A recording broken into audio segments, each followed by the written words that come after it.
பிரான்சில் ஜனாதிபதி தேர்தல் நெருங்கி வரும் வேளையில் நாட்டின் பொருளாதார நிலையை மேம்படுத்தவும் இளைஞர்களின் வாங்கும் திறனை அதிகரிக்கவும் புதிய திட்டம் ஒன்று முன்வைக்கப்படுகிறது. நுகர்வோர் வாங்கும் திறன் மற்றும் வணிகத்துறை அமைச்சர் இந்த ஆலோசனைகளை வழங்கியுள்ளார்.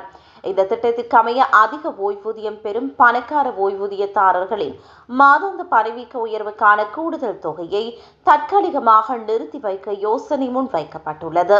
இதன் மூலம் சேமிக்கப்படும் நிதியை கொண்டு இளம் தொழிலாளர்களின் சம்பளத்தில் இருந்து பிடிக்கப்படும் பொது சமூக பங்களிப்பு வரியை குறைக்க அல்லது முற்றிலும் ரத்து செய்ய திட்டமிடப்பட்டுள்ளது. தற்போதைய இளம் தலைமுறையினர் கடுமையான பொருளாதார நெருக்கடியை சந்திப்பதோடு ஓய்வூதிய நிதிக்கும் சேர்த்து பணம் செலுத்தும் இரட்டை பாதிப்புக்கு உள்ளாகுவதாக அமைச்சர் குறிப்பிட்டார்.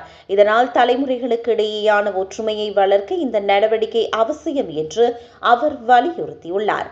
வழக்கமாக பிரான்சில் பணவீக்கத்திற்கு ஏற்ப ஆண்டுதோறும் ஓய்வூதிய தொகை உயர்த்தப்படுகிறது. கடந்த ஜனவரி மாதம் 1ஆம் தேதி ஓய்வூதியம் 0.9% உயர்த்தப்பட்டது. ஆனால் இவ்வாறு வழங்கப்படும் கூடுதல் பணம் பெரும்பாலும் நுகர்வுக்கு பயன்படாமல் சேமிப்பிலேயே முடங்குவதாக அமைச்சர் சுட்டிக்காட்டினார். இந்த திட்டம் அனைத்து ஓய்வூதியதாரர்களுக்கும் பொருந்தாது. குறைந்த ஓய்வூதியம் பெறுபவர்களுக்கு இதில் விலக்கு அளிக்கப்படும்.